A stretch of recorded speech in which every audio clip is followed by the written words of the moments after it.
প্রশ্নটি আপনার কাছে ছিল, সাম্প্রতিক সময়ে আমরা দেখেছি এক বিদেশি গণমাধ্যমকে প্রধান উপদেষ্টা জানিয়েছেন এবছরের শেষ নাগাদ নির্বাচন হতে পারে।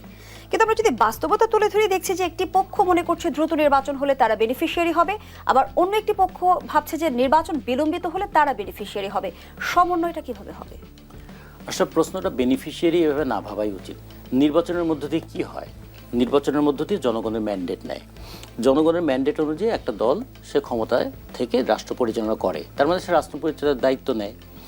এখন রাষ্ট্র পরিচালনার দায়িত্ব এবং লুণ্ঠন কি একাকার? অনেকে মনে করে যে ক্ষমতায় গেলেই বোধহয় লুটপাট করা যায়, এই জন্য তারা বেনিফিশিয়ারি শব্দটা ইউজ করে। কিন্তু আসলে এটা বেনিফিশিয়ারি না, তো এটা রেসপন্সিবিলিটি। যে একটা দল নির্বাচিত হয়েছে মানে জনগণ তাকে সমর্থন দিয়েছে, এখন বলেছে তুমি 5 বছর দেশটা পরিচালনা করো, আমরা চাই তোমার মধ্য দিয়ে আমাদের আশা আকাঙ্ক্ষা পূরণ হবে। যদি না হয় আগামী নির্বাচনে তোমাকে আবার আমাদেরকে ফেস করতে হবে।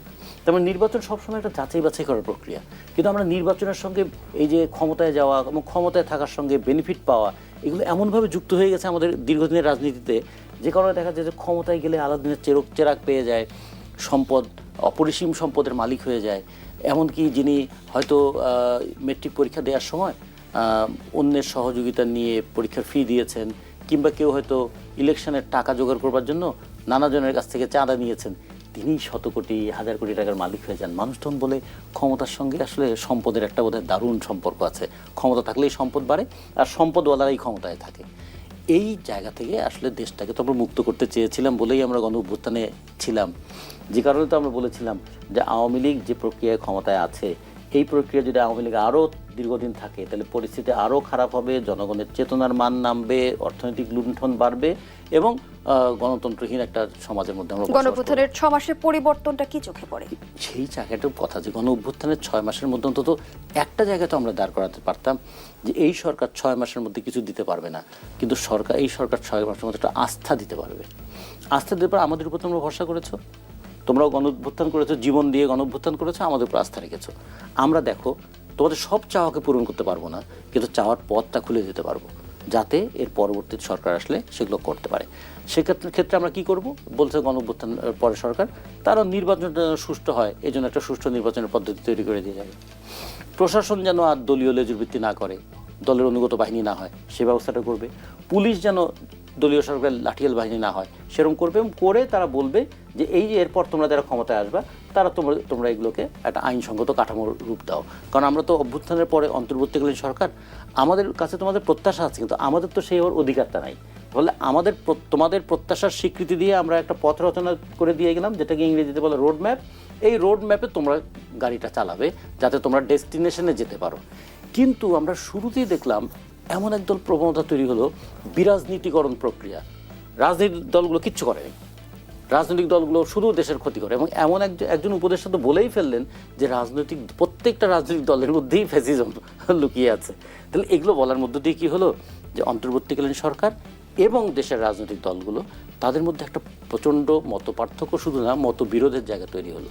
আমরা বললাম এটা ঠিক ছিল না, এটা ঠিক নয়। এবং সাম্প্রতিক সময় আমরা দেখলাম যে সরকারের নিরপেক্ষতা নিয়েও প্রশ্ন উঠছে। ফলে যদি ক্ষমতায় যিনি থাকবেন তিনিই যদি নির্বাচন পরিচালনা করেন, তাহলে কি দাঁড়াবে?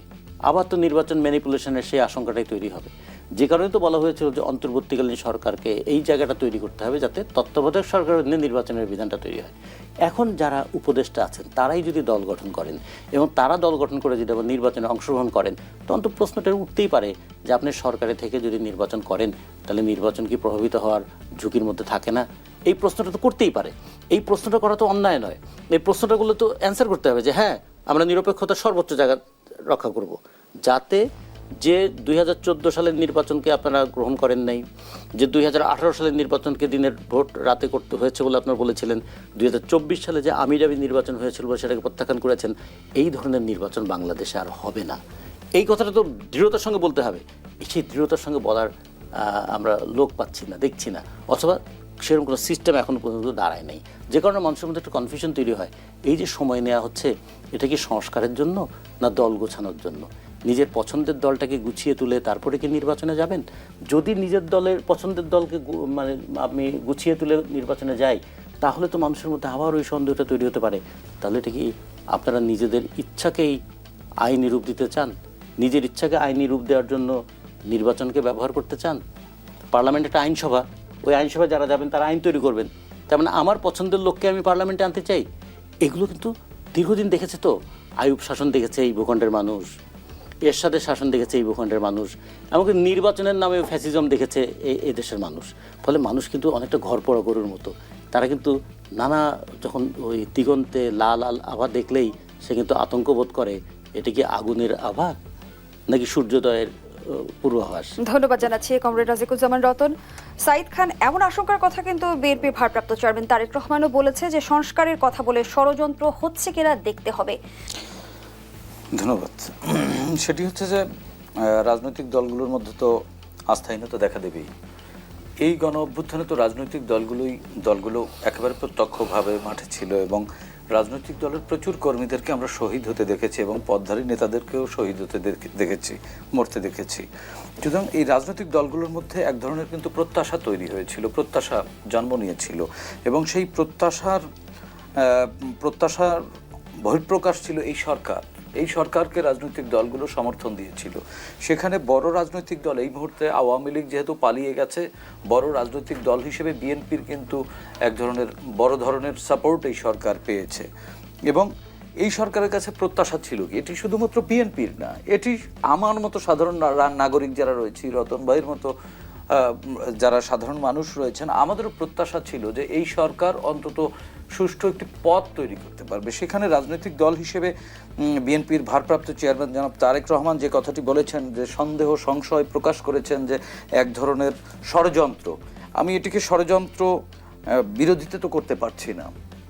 ষড়যন্ত্র তো থাকতেই পারে, তিনি তো সন্দেহ করবেনই, কারণ এক ধরনের প্রত্যাশা নিয়ে তো তিনি সমর্থন দিয়েছেন এবং আমি বলতে শুনেছি তাকে, উনি অনেকগুলো সভা সমাবেশে বলেছেন যে এই অন্তর্বর্তীকালীন সরকার যদি হেরে যায় তাহলে বাংলাদেশের বড় ক্ষতি হয়ে যাবে এবং এই অন্তর্বর্তীকালীন সরকারকে সর্বাত্মক সহযোগিতা করবার জন্য ওনার দলের নেতাকর্মীদেরকে নির্দেশ দিয়েছেন এবং নেতাকর্মীরা যদি কোনো বিশৃঙ্খলা করেছে তাদের বিরুদ্ধে কঠোর হস্তে দমন করতেও আমি দেখেছি। সেই জায়গায় তাদের প্রত্যাশা ছিল কি, যে দ্রুত সময়ের মধ্যে একটি নির্বাচনী রূপরেখা আপনারা ঘোষণা করেন এবং সেই অনুযায়ী সেটি টেন্টেটিভ ডে, তারা যেইভাবে ডেটটা সিলেক্ট করবে সেই ডেটই তো এই রাজনৈতিক দলগুলোর প্রত্যাশা ছিল এবং সাধারণ মানুষের প্রত্যাশা ছিল কি, এই সরকারের হাত ধরে তাদের জীবনে স্বস্তি ফিরবে। সাধারণ মানুষের কিন্তু সেই স্বস্তি ফেরেনি। আমরা যখন বাজারে যাই প্রত্যেক দিন, এখনও কিন্তু আমাদের হাঁসফাঁস খেতে হচ্ছে। আমরা দেখছি যে চালের দাম কমার কথা, গরিবের রাজনীতি শুরু হয় কিন্তু ভাতের প্লেট থেকে, বাজারের ব্যাগ থেকে, আর এই দেশের কিন্তু এখনও 80% মানুষ বাজারের ব্যাগ কেন্দ্রিক রাজনীতির সাথেই জড়িত। সেই প্রত্যাশা কিন্তু এই সরকার পূরণ করতে পারেনি। এখনও কিন্তু আমার ঘর বা আমার বাড়ি চুরি হওয়ার সম্ভাবনা থাকে এবং প্রচণ্ড রকমের যে মুদ্রাস্ফীতি ছিল সেটি কিন্তু নিয়ন্ত্রণে নিতে এই সরকার এখনও পারেনি, যেই কারণে মধ্যবিত্ত শ্রেণী, যেই শ্রেণীটিকে শেখ হাসিনা একেবারে ভেঙে দিয়েছিল, এই সমাজে অলিগার্ক শ্রেণী এবং হতদরিদ্র এই দুইটি শ্রেণীতে বিভক্ত করে দিয়েছিল। শোষক এবং শাসিত এই দুই ভাগে, যেই শোষিত মানুষগুলো, সেই শোষিত মানুষগুলো এই সরকারের উপরে আকাশ সমান প্রত্যাশা রেখেছিল, সেই প্রত্যাশা পূরণে ব্যর্থ হয়েছে। অপরদিকে যে রাজনৈতিক সমর্থন নিয়ে এই সরকার এগিয়ে চলবার কথা ছিল এবং সেই রাজনৈতিক দলগুলোর এক ধরনের প্রত্যাশা ছিল যে তারা একটি স্বচ্ছ নির্বাচন, রাজনৈতিক দলগুলোর প্রত্যাশাই থাকে নির্বাচন এবং রাষ্ট্র পরিচালনার দায়িত্ব নেয়। রতন ভাই যেটি বললেন, সেখানে সবসময় লুটপাট বা রাজনৈতিক দলগুলো ব্যর্থ হয়েছে। রাজনৈতিক দলগুলো ব্যর্থ হয়নি তো, রাজনৈতিক দলগুলো একটি বাংলাদেশ তৈরি করেছে। 52-র ভাষা আন্দোলন কিন্তু এই রাজনীতির মধ্য থেকে, 69-এর গণ অভ্যুত্থান, 90-এর গণ অভ্যুত্থান, সর্বশেষ 24-এর গণ অভ্যুত্থান, সেটিও কিন্তু রাজনৈতিক দলগুলোরই সৃষ্টি করা প্ল্যাটফর্মের ফলাফল আমরা দেখছি। সুতরাং তারেক রহমান যদি ষড়যন্ত্র দেখেন, সেটি আপনি ষড়যন্ত্র না কি করে প্রমাণ করবেন? সেটি প্রমাণ করার জন্য হলেও তো আপনাদের উচিত একটি দ্রুত রোডম্যাপ ঘোষণা করা